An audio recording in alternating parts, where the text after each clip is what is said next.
Ok, nouvelle vidéo. Dans cette vidéo, je vais complètement te partager avec transparence mes anciennes vidéos, c'est-à-dire que les vidéos que j'ai mis en privé. Et tout simplement, je vais te démontrer dans cette vidéo que mon aisance sociale est 10 fois plus évoluée. Donc là, je te mets quelques extraits maintenant. Je vais te dire la vérité. Est-ce que ton entourage, donc en gros tes amis, etc., au lycée, au collège, peu importe, te servent réellement à quelque chose? Salut à toi.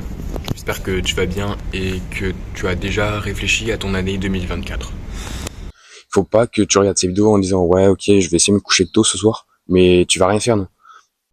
Faut vraiment que, je sais pas, tu te mettes une claque. Je vais mettre des stratégies en place, je vais essayer de forger ma vision, je vais essayer de développer mon environnement, mon entourage. C'était mes toutes premières vidéos jusqu'à mes plus récentes. Et depuis, honnêtement, je peux dire que j'ai beaucoup changé. Et pourquoi ? Parce que le biais de la timidité a plus ou moins disparu. Je suis pas complètement confiant ou ultra sociable, j'ai pas envie de dire ça, j'ai pas envie de mentir. Mais par contre, il y a bien un truc qui a changé, c'est cette anxiété, cette boule au ventre que j'avais constamment, elle est plus là. Tous les jours, quand je suis dans un contexte public, quand je vais à la salle, quand je vais rencontrer des meufs, quand je vais, peu importe, quand je fais des trucs sociables, j'ai plus cette boule au ventre, j'ai plus cette anxiété, les mains moites, le regard qui tremble, j'ai plus ça. Et pourquoi ? Très bonne question. Et c'est ce qu'on va attaquer dans cette vidéo. Donc on va partir du début, comme je le fais dans toutes mes vidéos, mais j'ai envie de quand même rester un peu dans la globalité de mes vidéos, mais d'ajouter un petit bonus, parce que le but c'est pas de faire des vidéos où je dis la même chose. Donc pour changer un peu le truc, je pense que je vais partir du principe qu'au lycée ça a été très compliqué pour moi, mais j'ai quand même beaucoup changé. C'est-à-dire que je suis arrivé en seconde à l'internat, parce que j'avais envie de changer de potes, j'avais envie de changer de village, j'avais envie de me faire des potes, de nouveaux potes, parce que à l'ancienne j'étais avec des potes qui m'harcelaient soi-disant, qui me marchaient dessus, qui me prenaient pour un mec justement timide et fin, donc skinny. Je faisais 1m90, je parlais pas beaucoup, j'allais en soirée, je buvais de l'alcool, je fumais de la beuh, ok. Mais par contre, j'étais ce mec timide dans le groupe. Tu sais, il y avait le mec drôle, il y avait le mec qui faisait plus ou moins du sport, il y avait le mec qui fumait beaucoup, enfin bref, moi j'étais le mec timide. Et honnêtement, pendant des années, ça a été comme ça. Et en fait, ça m'a fait un peu de mal, mais pas tant que ça. Mais le problème, c'est que je suis arrivé au lycée, je pensais pas que j'allais être si mis de côté comme ça. Alors au début, c'était cool parce que je m'étais fait des potes très facilement, etc. C'était pas non plus des potes très sociables, c'était plus des potes aussi peut-être un peu timides ou quoi, ou alors du moins différents. Mais j'ai passé des années extrêmement bien grâce à eux, je les remercie. Et en fait, quand je suis arrivé là-bas, à l'internat, du coup on était peut-être, je sais pas, 20 ou 30 dans l'internat. Le soir, on va au self, etc. Et t'as ce mood où en fait, tu te rappelles de ton passé. Et des fois, je me posais beaucoup de questions sur ça, parce que la plupart des gens étaient sociables en fait. Ils n'avaient pas forcément de problème de timidité. Moi, j'étais ce mec qui était encore timide, soi-disant. Dès que je prenais le bus, je pouvais pas tenir un eye contact. Je pouvais pas simplement dire salut, etc. Enfin, j'étais coincé, vraiment coincé. Et je pense qu'il y a encore beaucoup de personnes qui souffrent de ça. Et ça se guérit, soi-disant. Ça peut prendre des mois, des années, mais ça peut aussi changer du jour au lendemain. En fait, ce qui compte, c'est ton mindset. Parce que tout se joue dans ta tête. C'est ce qu'on appelle les croyances qui, soi-disant, te bouffent complètement. C'est-à-dire que ta timidité, elle vient de tes croyances. Elle vient de tes traumas, elle vient de ton passé, elle vient de ton identité que tu crois être vraie. Et finalement, c'est juste que tu ne te connais pas forcément beaucoup. Tu sais pas qui tu es finalement. Tu es timide, mais tu sais pas forcément qui tu es. Et ça, c'est un truc qui est vraiment compliqué à expliquer, parce que finalement, c'est pas dans les paroles ou dans les théories qu'on peut apporter de la valeur à quelqu'un. C'est dans le fait de ressentir les émotions nécessaires. Par exemple, pour vaincre sa timidité, comme moi j'ai pu l'expérimenter là les derniers mois passés, dernières années passées, parce que ça a quand même pris vraiment longtemps et c'est pas fini. Enfin, je peux te dire que j'ai quand même fait un fois 1000 sur ça, mais honnêtement, je pense, selon moi, ce qui m'a fait le plus de bien, ça a été le fait de prendre chaque opportunité, d'essayer un maximum de faire de nouvelles rencontres et de sortir un peu de cette boucle vicieuse. Parce que finalement, j'essaie toujours de sociabiliser dans la classe, de lever la main plus souvent, d'être plus sociable, etc. Mais en fait, j'avais peut-être ces résolutions, mais dès que j'allais en cours, dès que j'allais faire un oral devant la classe, j'avais mes anciennes croyances, mes anciennes, mes anciennes émotions comportementales, etc. Et je pouvais pas passer devant la classe parce que j'avais ces croyances. Je pensais que tout le monde me jugeait, je pensais que tout le monde allait me critiquer, etc. J'étais dans une classe qui n'était pas forcément très très sympathique. Alors soi-disant, fallait être cassos pour être au top de la classe, mais moi j'étais le mec timide. Donc honnêtement, c'était pas évident. Je peux te dire ici, c'est que dans les petites vidéos que je t'ai mises au début, bah, j'étais ce mec-là au lycée. Ça, c'était en seconde, où j'avais fait ces premières vidéos YouTube. Donc petit à petit, je crois que les mecs de ma classe avaient vu mes vidéos. Et quand en fait je revois ces vidéos, je me dis, ok, maintenant je sais pourquoi je m'étais fait soi-disant un peu harceler ou alors marcher dessus.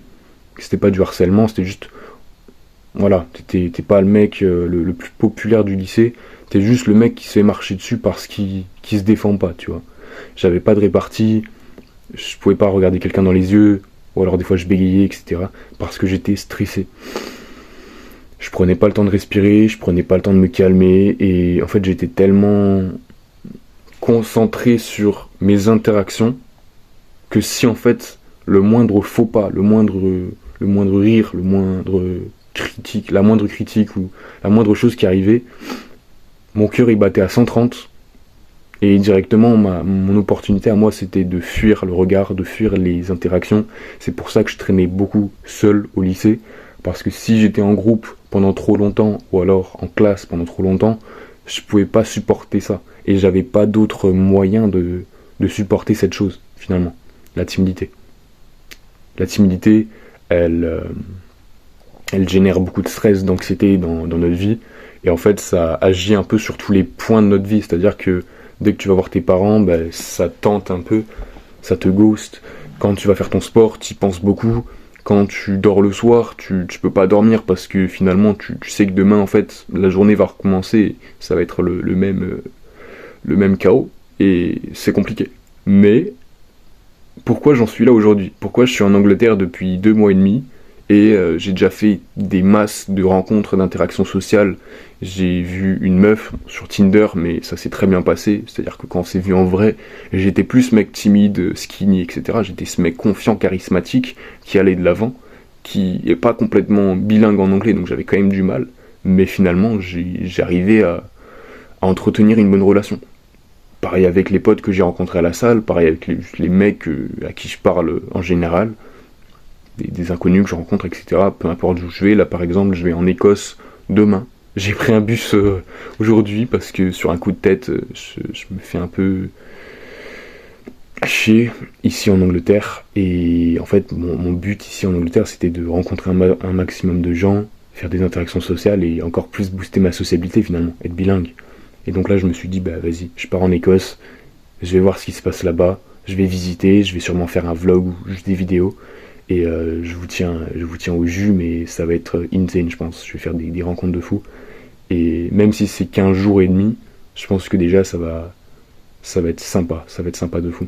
Donc voilà, et je me dis que si je serais même pas ici en Angleterre, je serais où en fait? Je serais sûrement en train de faire des études en France, avec ce même problème de timidité, etc., qui serait toujours là avec moi. Parce que finalement, quand tu ne prends pas les opportunités, même si t'en as peur, même si t'as pas confiance, etc., si tu prends pas les opportunités, que ce soit faire une soirée à ton lycée, que ce soit aller à un anniv, que ce soit de prendre un voyage, d'aller en camping, essayer d'être sociable, si tu prends pas les opportunités, t'auras pas de résultat. Et soit tu régresses, soit tu stagnes et tu restes dans ta situation actuelle que tu n'aimes pas forcément. Et voilà, quand t'es timide, la seule chose à faire au début, c'est un travail introspectif, comme je le dis dans toutes mes vidéos, tout simplement, plus prendre les opportunités. Ok, ça peut être tout et n'importe quoi. Tant que tu prends une chose à faire dans un contexte social ou pas, c'est toujours bon pour ton état d'esprit, ton mindset, tes croyances, et ça vient les briser petit à petit. Et une fois que tu as fait des centaines de voyages, des centaines d'expériences sociales, de soirées, ou alors je sais pas, tu vas à la salle, tu construis ton physique, tu te sens un peu plus confiant parce que t'es massif, ou alors tu perds du gras, peu importe, tu fais une sèche, c'est super important pour le mental aussi. Je sais pas, tu commences à prendre une routine en place, etc. C'est génial. Et en fait, petit à petit, ton cerveau, comme il est... on peut le transformer, on peut le changer. J'ai plus le mot. Mais tu peux changer ça, et voilà, ton cerveau, il mémorise un peu les émotions que tu as eues pendant telle ou telle situation. Et donc si tes émotions en général, elles sont plutôt anxieuses, stressées, etc., alors ton cerveau, il va se dire, ok, bah je suis timide, je suis anxieux. Alors que c'est peut-être pas vrai, finalement, c'est juste ton cerveau qui te joue des tours. Et maintenant, pour travailler sur cette anxiété, timidité, bah la première étape, c'est s'imposer socialement. Se mettre dans des contextes sociables. Par exemple, imaginons que t'as pas de potes, imaginons que j'avais pas de potes à l'époque, voilà. Ce que j'ai fait en premier lieu, c'était d'aller en ville. Je prenais le bus, petit à petit. Au début, c'était 1 fois par semaine, après 2 fois par semaine, après j'y allais tous les jours. Ok, après le lycée, même si j'avais une journée un peu chaotique, même si, je sais pas, je me faisais marcher dessus, etc., j'avais des embrouilles, etc., j'allais quand même en ville, je me suis dit, ok, vas-y, je vais en ville, je vais essayer de faire un max de trucs, et petit à petit, en fait, j'ai eu des résultats de fou, parce que je prenais soin de moi, j'étais dans le développement personnel, et je suis toujours dans le développement personnel aujourd'hui, donc je prenais soin de moi, je faisais des routines, je lisais un peu plus de livres, j'essayais de m'instruire un peu plus, donc j'avais ma chaîne YouTube, je faisais beaucoup plus de choses, et en année de terminale, où j'avais déjà bien glow up physiquement et mentalement, j'avais beaucoup moins de problèmes. J'allais en ville tous les jours, j'allais à la salle, je m'étais fait combien 2 ou 3 potes à l'époque, et en fait, petit à petit que ça avançait, petit à petit qu'en fait j'ai réalisé à quel point c'était facile, du moins, d'avancer, quand t'es très discipliné et que tu prends toutes les opportunités. T'avances très vite et tu peux te faire des potes très facilement ensuite. Soit des potes qui sont alignés dans tes ambitions, donc moi ça a été des potes qui allaient à la salle, donc c'était beaucoup plus simple de créer du lien, puisque j'avais déjà de l'expérience en muscu, etc. et aussi. Et donc on a pu bien socialiser avec ça. Merci à eux, et merci à moi de m'être sortir les doigts du cul, parce que sinon je serais toujours à faire des études et à simplement pas avoir de potes. Parce que la réalité c'est que, là je me rends pas compte, mais si j'aurais pas simplement fait les bonnes décisions, je serais toujours dans mon coin, dans mes jeux vidéo, peut-être dans la drogue, etc. On sait pas. Donc je trouve que une décision, elle peut influer ton futur, mais de fou. Et pour les personnes non timides, par contre, mais il y a beaucoup d'autres choses qui vont jouer. En fait, c'est pas parce qu'une personne n'est pas timide qu'elle est heureuse. Mais les timides, souvent très anxieux, etc., sévères, on a l'impression que les non timides, les mecs ultra confiants, ils sont heureux. Alors que c'est pas forcément le cas.